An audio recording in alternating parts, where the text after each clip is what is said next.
Coming up on this edition of Meet the Leaders, we've got the Speaker of the House, Brendan Sharkey, with us in just a moment.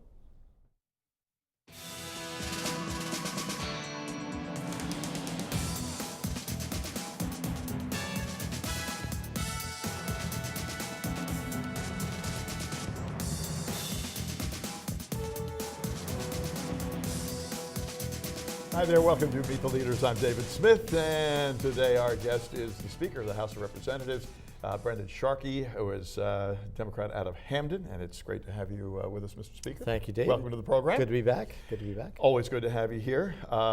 You are just as busy can be. It's you know, these biennial sessions are wonderful. This is the longer one, but I try to cram in as much as possible.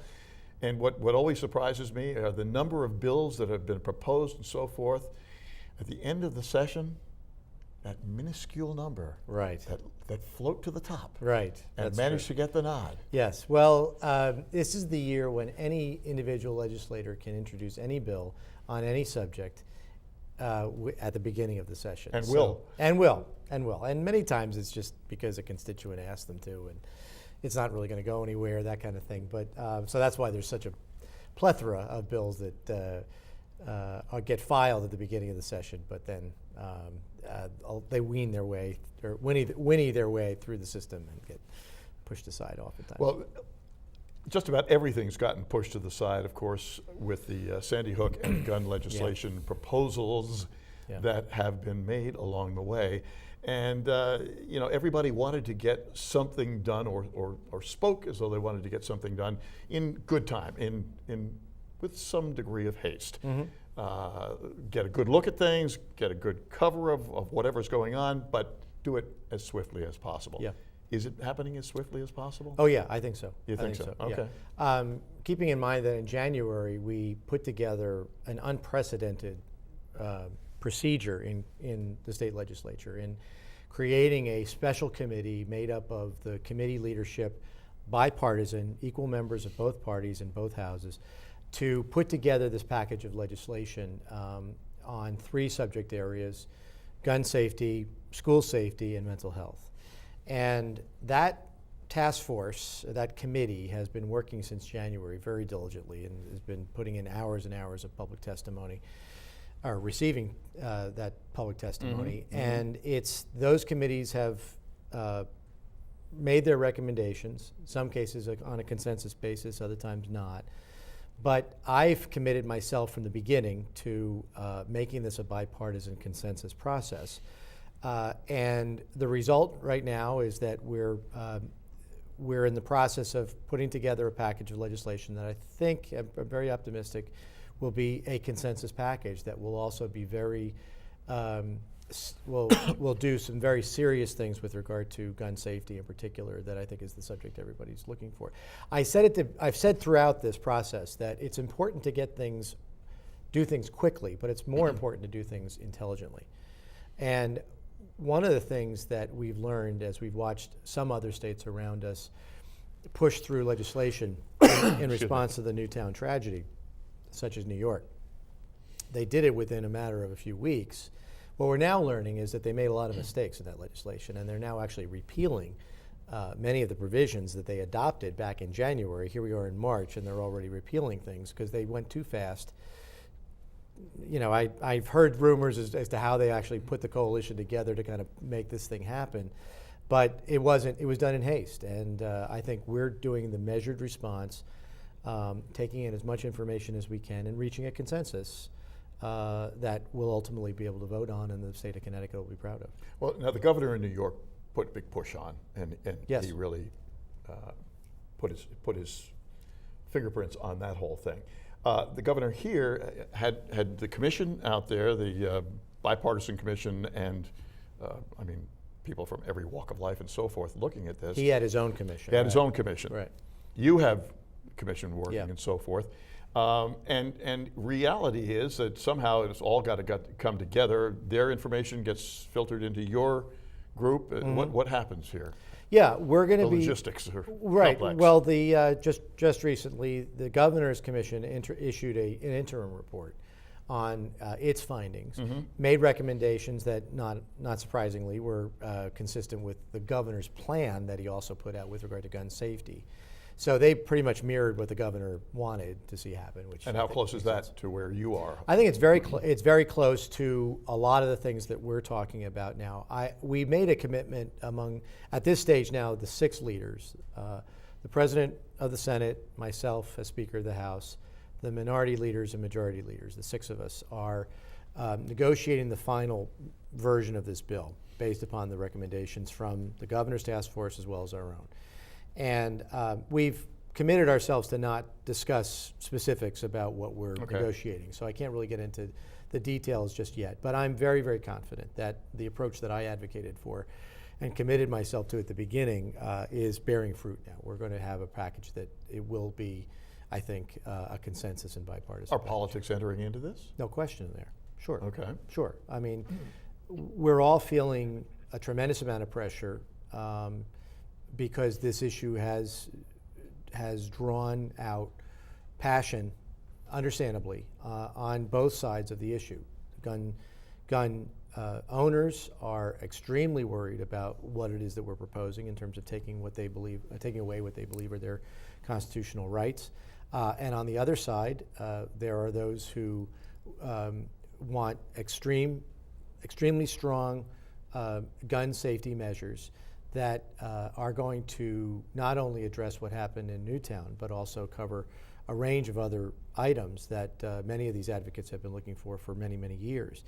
I think to the extent that maybe in the end, not everyone will be completely satisfied with the entire package, that I think may be a sign that we actually struck the right balance of in the end, I believe, again, without getting into the details of it, what we will act on before the end of March, which is currently expected, will be the strongest, will make Connecticut absolutely the strongest gun control legislation in the country. Well, and we should say that Connecticut has already got some very strong relative to other states. By most measures, there are some objective groups out there that have actually objectively measured the relative strength of every state's gun safety laws. Connecticut's already the 4th toughest in the country. We will be, and not that this was necessarily our goal, but we certainly will be far and away the strongest in the country. All right, now what about the federal government and interacting with it? Because let's face it, after all is said and done, every state can do whatever the heck they want to with their gun control laws, but unless there is a federal oversight of what goes on between borders, you know, you're really that's true. Whistling in the wind. Well, on many things we can take action on what happens in our state in a way that will be effective for our communities. In other ways, we're powerless without the federal government's intervention. For example, it's one thing for us to ban and expand. We already ban assault weapons in the state. We did that first in 1993, and then we revamped it again in 2001, and I voted for that. We are looking to potentially, one of the things on the table is to expand the definition of what is an assault weapon and how to define it. That we can do. That we can do in the state, and we can eliminate a lot of these guns within our state. But things like magazines, the high-capacity magazines, which is also a big subject. Clearly, we can do a lot at the state level, but there's no way of registering these things. There's no way of, they're not marked. There's no serial numbers on these things. So it's difficult in some cases to really manage what's happening with these things unless we have the federal government really stepping in. So some things we can do at the state level. Other things are better done at the federal level. But the flow of guns between states is unencumbered, whatever the law is in Connecticut. That's true, but if you're bringing a gun into the state that is otherwise banned, you're committing a felony. So that's the way the current law works, and if we expand the definition of what constitutes an assault weapon, that will also be the case. Unless you currently lawfully own the weapon, I think there's some discussion about, are you making these laws retroactive so that anybody who owns them now is a criminal, is a felon for doing something that they did legally before, and now suddenly, as of a unless certain they date, turn them in, unless they turn them in, that, right? But then, are you confiscating something without compensation? Is that constitutional?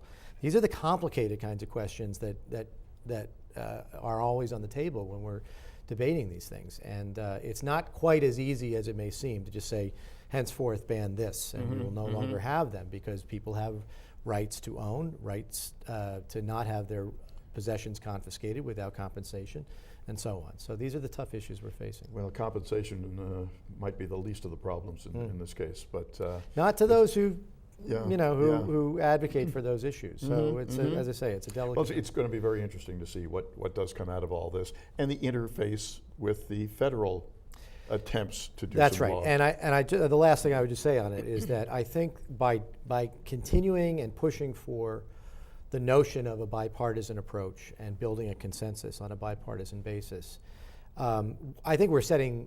Not only are we creating the strongest gun laws, I think we'll be creating the strongest gun laws in the country, but also we will, I think, be setting an example for the rest of the country and for Washington as to how to get this stuff done, and not be bickering on a partisan basis, but actually doing what the public wants us to do. That's the most important example I think we can offer to the country. You suggested, among other things, school safety. We talked gun safety there, but school safety and the mental health components of these things.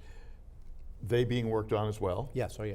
Yeah. And so it will be a total package. It will be a of total all of package. this. Yes. Is that correct? Yes, that's right. And then will you have the legislators that go to Washington also involved in taking back these words to interface more with the national program as well? Or? It's been said often that Connecticut is being watched by the entire country, the world, because of the fact that Newtown is our home.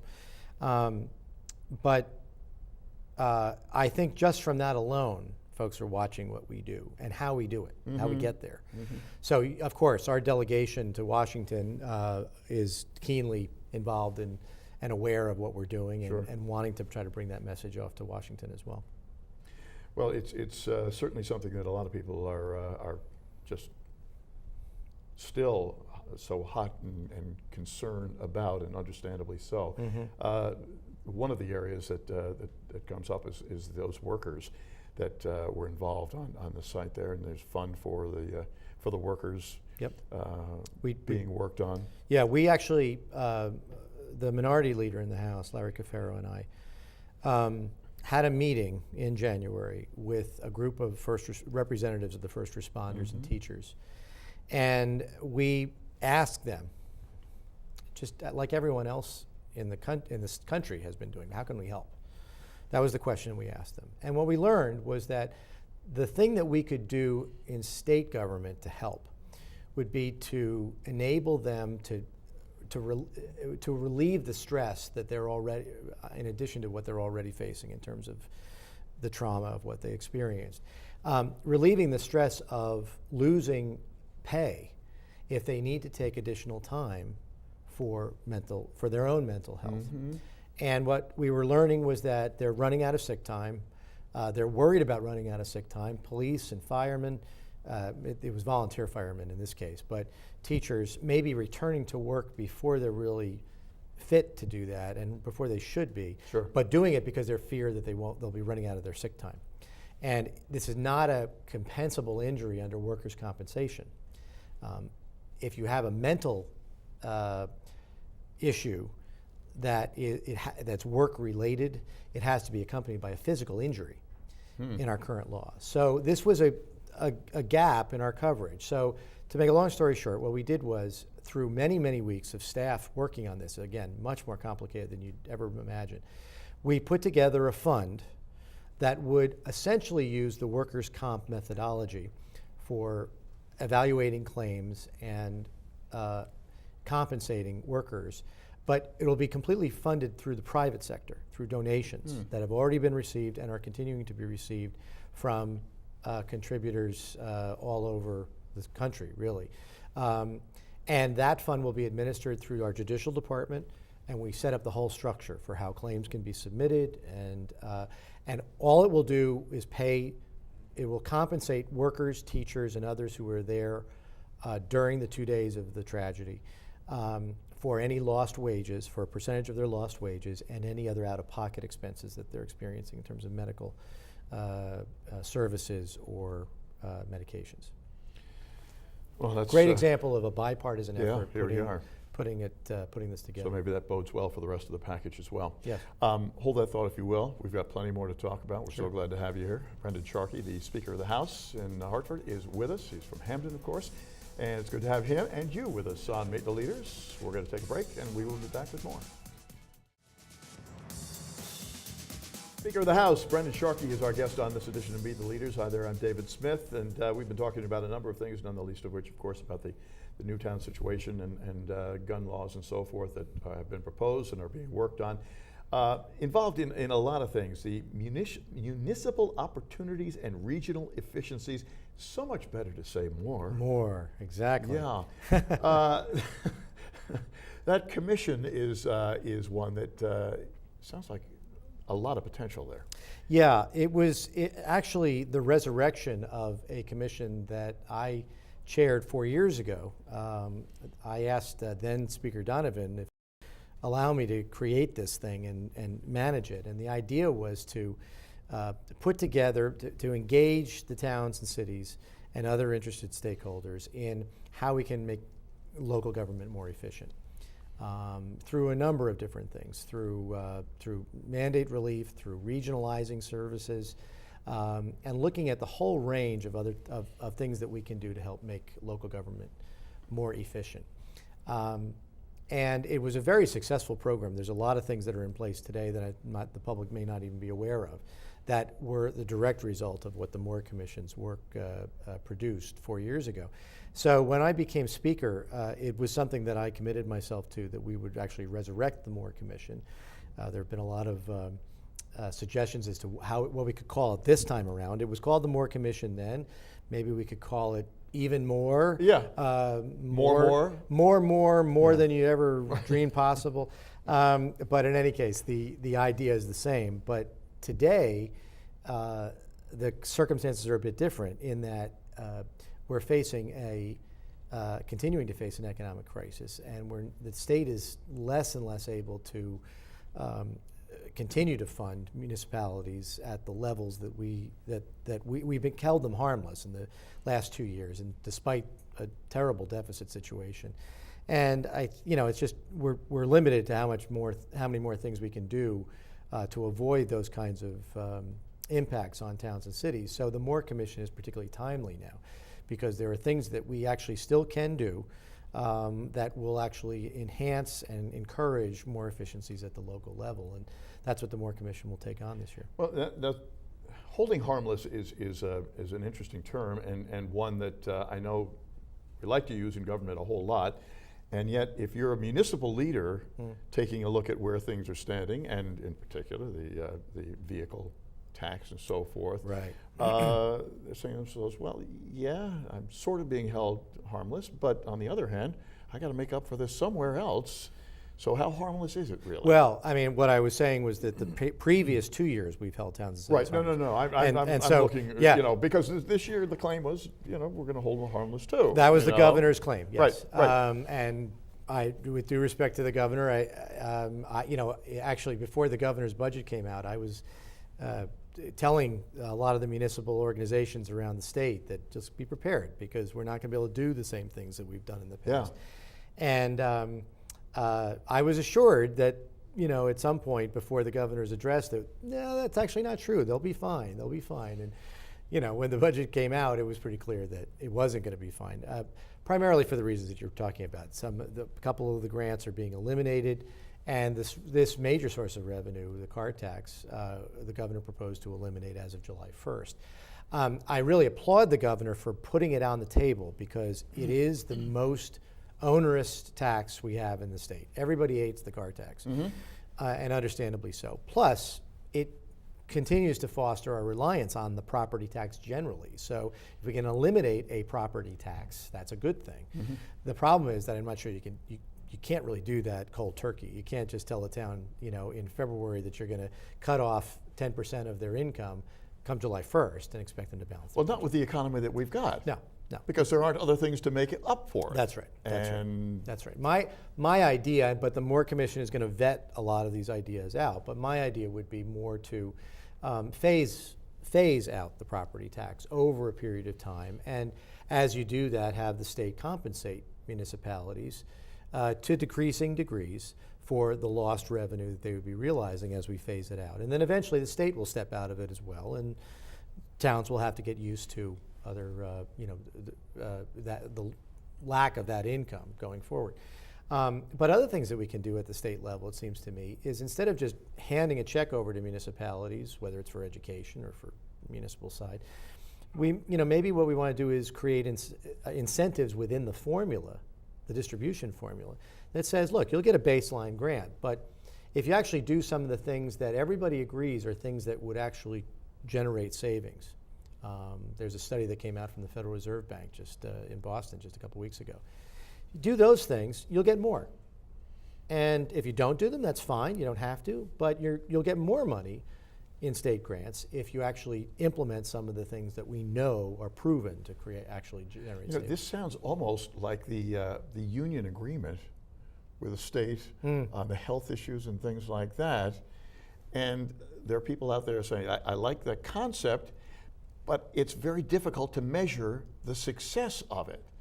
And I don't know how the health portion of the union agreement has worked out, and whether it's really working and whether they're really doing it. And so it is. Yeah, okay, yeah, good. yeah. So we can transpose this to this, and hopefully this will save lots of money. Well, I think the idea is that there's a lot of inertia that takes place at the local level, and I would actually say the town municipal side of government has actually done a pretty good job of trying to find those cost savings. Our boards of education, I'm as much as I support education, I'm not sure they've had as much incentive to find those savings, in part because, the Board of Education, unlike most other states in the country, boards of education actually don't levy their own taxes. Right. The town levies the tax and gives the Board of Ed a check every year, and then has no control over how it gets spent in the course of the year. And the boards of education are one step removed They're their from own the board of taxpayer. finance, effectively, in most cases. Now imagine, that may have worked in the past 20, 30 years ago and longer, when board of education made up 30 or 40% of a town's budget. Now that's making up 60, 70, 80% of a town's budget. And imagine if some department at the town was actually made up 80% of the town's budget, but the mayor or first selectman didn't have any control over how it got spent. So I'm actually thinking that maybe what we should do is allow boards of ed to set their own mill rate and levy their own taxes. They have more direct control over and contact with the taxpayer, so that they have to be a little bit more accountable to those taxpayers. There's a debate about that. It's an interesting idea. I think it's something we should consider. But I also think if you do that, you'll see those boards of ed engage in the more of those efficiencies that we're talking about that they may not be doing otherwise. Well, there are a lot of other efficiencies and consolidations that have been talked about and continue to be talked about, and some of which are working. I know New York is doing a whole lot of that in DPW departments and things along those lines that people don't have that hot a parochial interest in maintaining as their own. Police, another story. Schools, another story.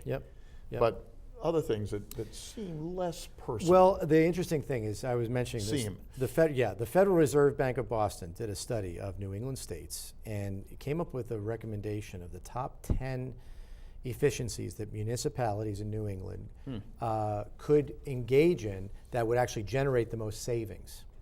And when you look at this list, you realize that it's the common sense kind of things. It's finance operations, it's the back room operations, it's billing and purchasing. It's all that stuff that doesn't necessarily hit the nerves of those who like local control, but are just kind of common sense things. There's no reason why we have to have 911 dispatch. In this day and age, you don't have to have a 911 dispatch in every single town. I always use this example. California has 10 dispatch centers covering the entire state of California. Wow. We have, I believe at last count, we have about over 100. Because every little town has to have their own little dispatch center. And that I think is number one on the Federal Reserve's list of things that we could do that could save millions and millions of dollars at the local level. So, the budget going to be able to be worked out and not be too onerous for folks? I hope so. It's a difficult year. We're faced with a double whammy of problems, which no one, even 2 years ago, thought was going to happen. One, the projections that Moody's and others had given us as far as revenues have not come in the way we expected them to. And at the same time, we've had a higher than expected increase in the number of people who are needing health care through Medicaid. And so that's an expenditure, big expense, about $500 million of additional expense there, and then roughly about $500 million of revenues that we aren't realizing. So the combination, that's where you get the numbers that we're getting right now. So we have to take a long, hard look at where we can generate the savings on the expenditure side so we can avoid any additional tax increases. That's my goal. Optimistic about making it? Reasonably so, yes, okay. Reasonably so, but a lot of hard decisions. We've got a lot to talk about going forward, and it's always a pleasure to have you here. We thank you so much for taking some time out to be a part of the program. Always love it, Dave. Brendan Sharkey, he is the Speaker of the House in Hartford. Ain't easy, folks, but we try and get you the information as we can on Meet the Leaders. Pleasure to have you with us as well as the Speaker, and we'll look for you next time.